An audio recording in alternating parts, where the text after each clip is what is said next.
So good morning guys. Let's start with 11th class business studies chapter number 1. Name is evolution and fundamentals of business. मतलब इस chapter में हमको सबसे पहली चीज आप लोगों के लिए ये कि आप 11th क्लास में हैं तो आप ये चीज ध्यान रखें कि आपने क्या लिया है, कॉमर्स। अब कॉमर्स ले लिया तो क्या होगा, कॉमर्स ले लिया तो आपका थॉट प्रोसेस चेंज होगा। चेंज क्यों होगा? क्योंकि ये जो सब्जेक्ट है पर्टिकुलर कॉमर्स, ये आपने अपने लाइफ में कभी भी आज से पहले नहीं पढ़ा था, फर्स्ट टाइम पढ़ रहे हैं, तो आपको थोड़ा फैमिलियर नहीं है इससे, बिल्कुल नया नया रिश्ता होने जा रहा है, तो आपको थोड़ा केयर करना पड़ेगा। जब रिश्ता नया नया होता है तो हमको उसकी ज्यादा केयर करनी पड़ती है, तो इस हिसाब से आपको उसको थोड़ा सा केयर करना पड़ेगा। केयर क्या करने से क्या मतलब है कि आपको थोड़ा सा ध्यान ज्यादा देना पड़ेगा इस सब्जेक्ट को समझने के लिए, क्योंकि बिल्कुल नया है, आपने इससे पहले कभी भी इसको पढ़ा नहीं है। तो इवोल्यूशन एंड फंडामेंटल्स, फंडामेंटल्स यानी बेसिक, इवोल्यूशन यानी बिजनेस कहाँ से आया, कैसे आया और बिजनेस होता क्या है। ठीक है, सिंपली यदि मैं बात करूं तो बिजनेस का मतलब होता है बीइंग बिजी। आप किसी एक्टिविटी में बिजी हैं तो that is business.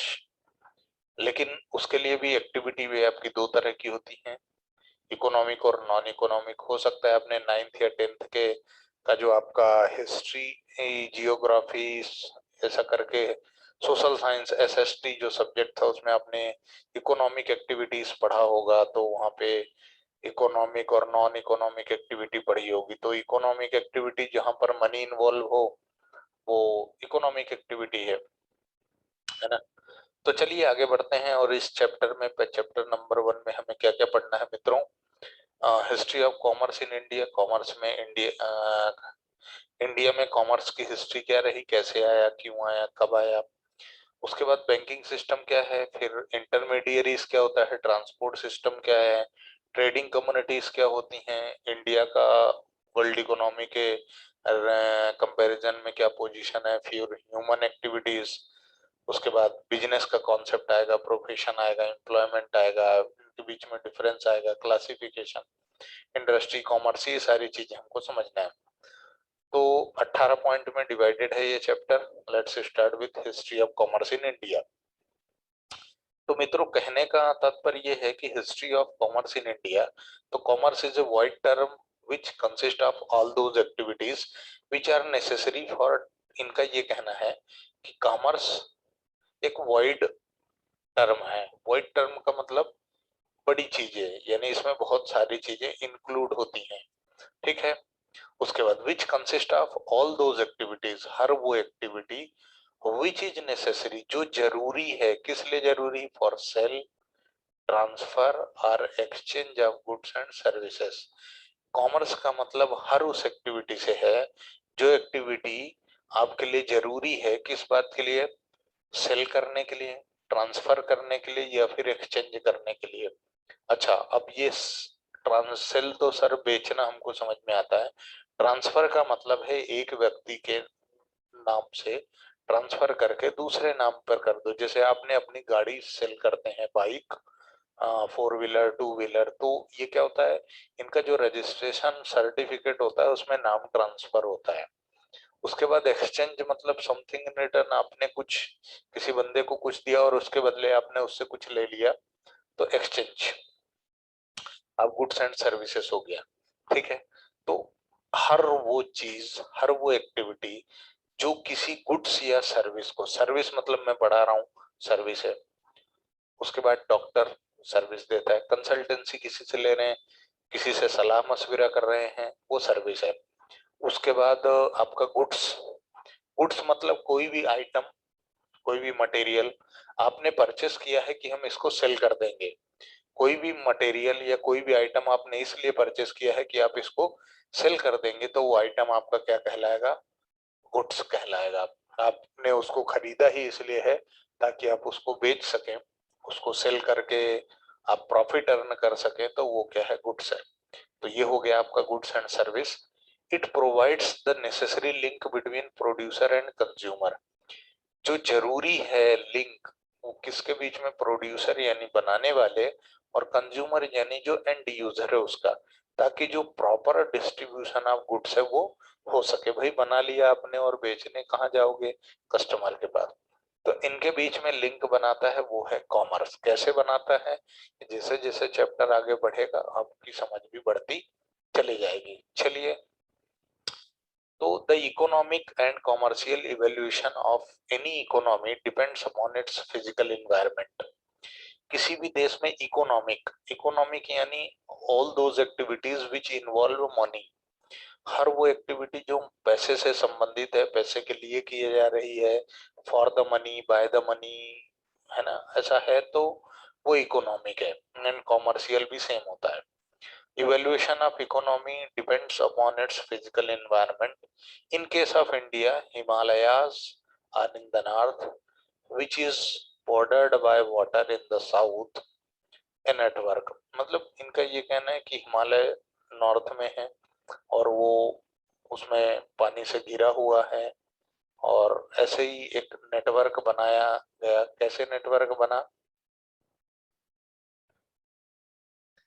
of road merging into Silk Route helped in establishing commercial and political contacts with neighboring foreign countries and the world in general.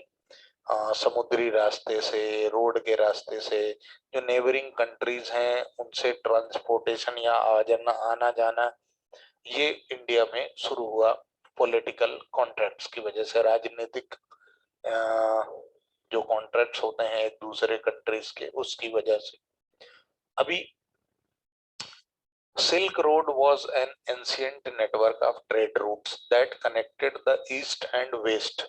East और वेस्ट को connect करता हुआ silk road जो था, समुद्री रास्ता या फिर आपका फिजिकल रास्ता, वो it was central to cultural interaction between the region for many centuries. बहुत दिनों तक एक कल्चरल के रूप में या इंटरेक्शन का माध्यम था एक दूसरे से, एक कंट्री का दूसरी कंट्री से रिश्ता बनाए रखने के लिए। जैसे आप लोगों ने यदि सुना हो तो ये सुना होगा कि जब भी अंग्रेज आए या मुगल आए तो वो हिमालय की तरफ से आए या फिर समुद्री रास्ते से इंडिया में आए थे। हर व्यक्ति तो उन रोड्स का इस्तेमाल करके हम अपनी नेबरिंग कंट्रीज से जुड़े रहे। द मैरीटाइम रूट्स, मैरीटाइम यानी कि ये आपका समुद्री रास्ता, linked the east and west by sea and were used for the trade of spice known as spice route. मतलब सबसे पहले मसालों के लिए हम एक दूसरे से कनेक्ट हुए, एक कंट्री दूसरी कंट्री से, और उसको स्पाइस रूट बोला गया। Due to flow of wealth through these routes, इनसे क्या होने लगा, पैसा आने लग गया, इकोनॉमी अपनी अच्छी होने लगी। तो the chief kingdoms important trade centres and the industry, तो उन्होंने विदेशियों ने यानी जो इंटरनेशनल था उन्होंने क्या किया कि इंडिया को एक, पुराने भारत को एक वो बना लिया, ट्रेड का सेंटर बना लिया। Due to flow of wealth, हाँ, इन एंशियंट टाइम, पुराने समय में trade commerce have helped India to play vital role in the economic world. Bharat ने बहुत ज्यादा पूरी दुनिया में जो इकोनॉमी है उसको सुधारने का काम किया है। इकोनॉमी का मतलब ऐसा होता है कि ऐसी सारी एक्टिविटीज का एग्रीगेट जो मनी इन्वॉल्वमेंट में काम आती है या फिर गुड्स एंड सर्विसेज को एक्सचेंज के काम आती है, ट्रांसफर के काम आती है या फिर सेल के काम आती है।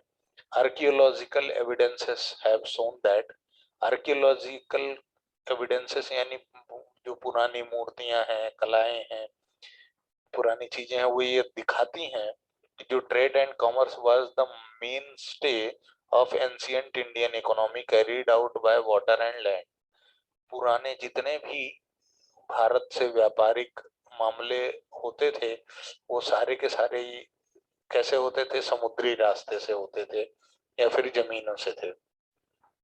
Commercial cities like Harappa, Mohenjodaro, ये सब आपने पढ़ा होगा एंशियंट एसीबीसी जो भी होता है पुराने जमाने में, तो आपने सारी चीजें पढ़ी होंगी कि the civilisation had established commercial connections with Mesopotamia and traded in gold, silver, copper, colored gemstones, beads, pearls, मोती, हीरे, जवाहरात, सोना, चांदी, कॉपर, है ना, ये जो पत्थर होते हैं, स्टोन्स जो आदमी पहनता भी है, तो उन सारी चीजों का आदान प्रदान, सेल परचेस, ट्रांसफर, एक्सचेंज, ये सब कुछ फॉरेन कंट्रीज से होता था हड़प्पा मोहनजोदड़ो के समय से ही। The period was marked by substantial commercial activities and urban development. इससे अर्बन डेवलपमेंट हुआ और जो कॉमर्शियल एक्टिविटीज यानी मनी इन्वॉल्वमेंट का काम करना था। Political economy and military security during ancient times united most of the Indian subcontinent, and trade regulations were carefully planned. There were diverse type of coins and weighting practices. वजन करने के लिए अलग तरह का फॉर्मूला यूज होता था, और जो कॉइन भी थे वो भी हड़प्पा और मोहनजोदाड़ो के टाइम पर कुछ अलग ही करेंसी यूज हुआ करती थी।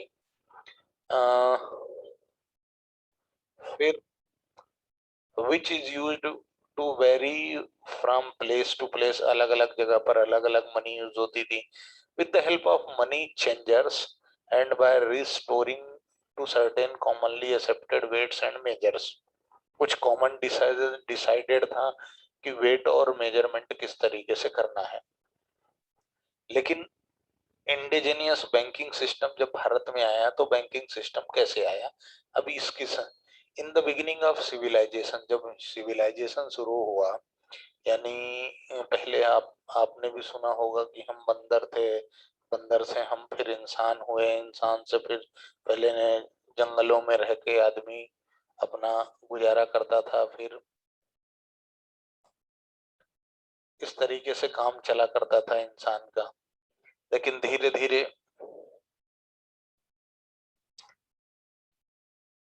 जो शुरू हुआ सिविलाइजेशन, उसमें क्या है, शुरू हुआ human needs were simple and limited. इनका कहना है कि जो शुरुआती दौर था उस समय जो ह्यूमन नीड थी वो एक लिमिट तक होती थी और सिंपल होती थी।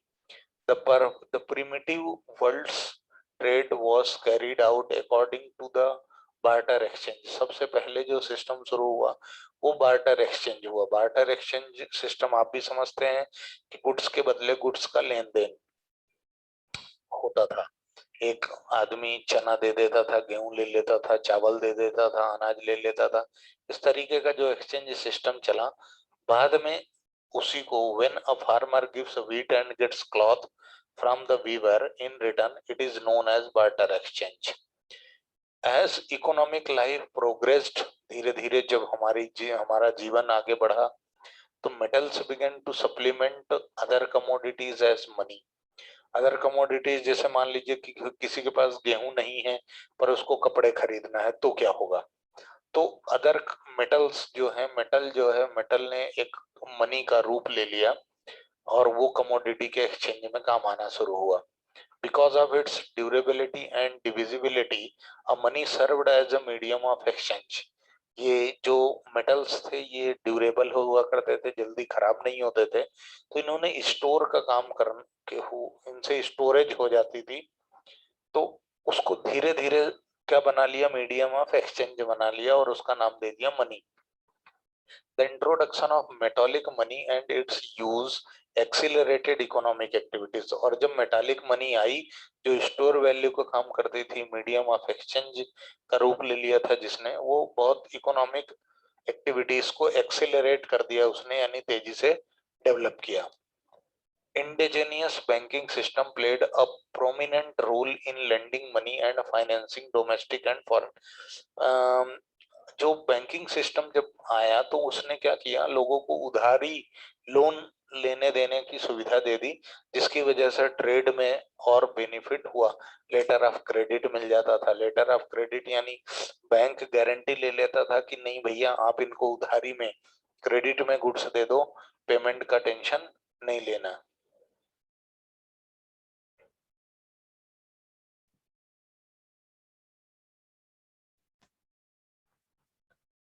चलो अब हम आगे बढ़ते हैं। With the development of banking, people began to deposit precious metals with lending individuals functioning as banker or सेठ। तो ये जो मेटालिक जैसे गोल्ड, सिल्वर, कॉपर, है ना, अष्टधातु, ये सारी चीजों का जब चलन शुरू हुआ तो इसका क्या हुआ बेनिफिट कि लोग बाग ये किसी के यहाँ स्टोर कर देते थे कि आप ये रख लो और इसके बदले हमको कोई भी आइटम दे दो, तो लोगों का जीवन यापन आसानी से चलना शुरू हो गया। डॉक्यूमेंट सच एज हुंडी, चिट्ठी, ये सारी चीजों का चलन आया जो कि लोन लेने के काम आते थे, यानी उधारी में पैसा लेने देने का काम होता था। हुंडी is an unconditional order in writing made by a person directing another to pay a certain sum of money to a person named in the order।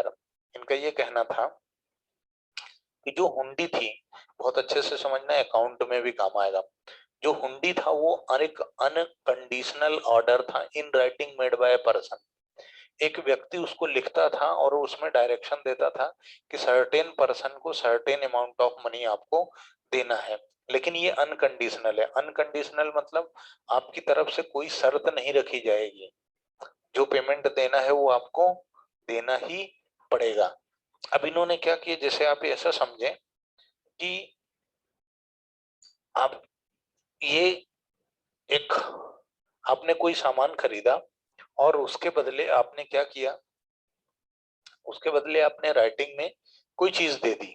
मतलब लिख लिख के राइटिंग में दे दिया कि हम आपको आज पैसा नहीं दे सकते, हम आपको थोड़े दिनों बाद पैसा देंगे। पैसा फिक्स है, किसको देना है वो फिक्स है, टाइम फिक्स है।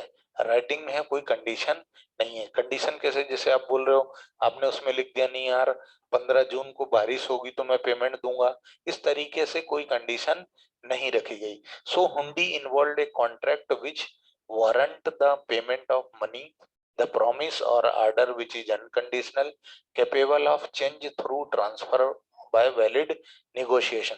आप इस हुंडी को चाहे तो एक व्यक्ति दूसरे व्यक्ति को भी दे सकता था और अपना काम पैसे वाला कर सकता था। Types of hundis practised by Indian merchant communities, क्या था? दर्शनी हुंडी। दर्शनी हुंडी payable eight site is called दर्शनी हुंडी। It is negotiable and it is like a demand bill। दर्शनी हुंडी आज की डेट में बिल्स ऑफ एक्सचेंज अकाउंट में आप एक चैप्टर पढ़ेंगे जहां पर बिल्स रिसीवेबल और बिल्स पेबल पढ़ेंगे। तो जो बिल्स रिसीवेबल और बिल्स पेबल होता है, पहले उसी उसी पहले वही चीज हुंडी के नाम से जानी जाती थी, उसको थोड़ा सा अपडेट कर दिया, उसमें चीजें बदल दी, अब वो बिल्स रिसीवेबल बिल्स पेबल कहलाता है। तो निगोशिएशन का मतलब होता है, यहाँ पर जो आपका दिख रहा है निगोशिएबल, निगोशिएबल का मतलब होता है मोल भाव करना। मोल भाव करने से मतलब ये है कि आज आपने कोई सामान किसी से खरीद लिया, आपके पास पैसे नहीं है, तो आपने उसको राइटिंग में हुंडी लिख के दे दी। अब वो बंदा किसी थर्ड, मतलब ए ने बी को दिया, बी ने सी को दिया, सी ने डी को दिया, इस तरीके से इसका मूवमेंट चलता रहेगा। और पेबल ऑन डिमांड है, यानी जब भी आपको जरूरत हो आप पेमेंट ले सकते हो। It should be presented for payment with in A reasonable time of its receipt by the holder. उसमें एक टाइम लिमिट भी डिसाइड हो जाती थी कि आपको 10 दिन, 15 दिन, महीने, 2 महीने के अंदर आपको पेमेंट करना है, और जैसे ही प्रेजेंट किया जाएगा वैसे ही आपको पेमेंट देना है।